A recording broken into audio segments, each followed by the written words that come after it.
Julio Caro Baroja, labur bilduz, bakizuek instituto honen izena Julio Caro Baroja tala.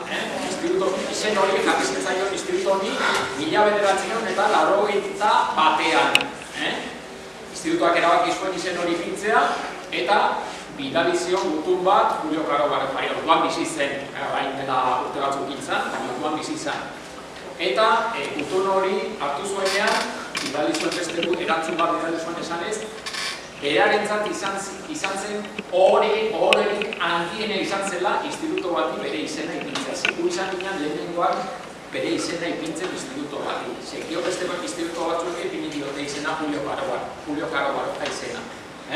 Bat dago Iruñean, beste bat Madrilen, Fuenlabradan, eta beste bat Andaluzian. Espainian, lau... Lehenengoak, izan ginen. Orduen, gero, oain dela 25 urte zilarreko estaiak ospatu genituenean, Liga Bederatzen eta 1991 bera bizi zen eta etorri zen honutz. Hemen izan genuen. Eta, hor parean, korte aurrean daukazue bere irudia konturatuko zineten, ez da hori da Julio Caro Baroja, bai? Ikatu zaete? Horri jarri diogu ja plaka bat, mendeak ondo jakitezan zein dan hori.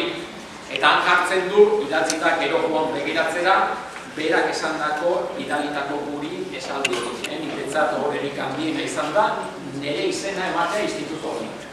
Bale? Pues hori xero. Bale?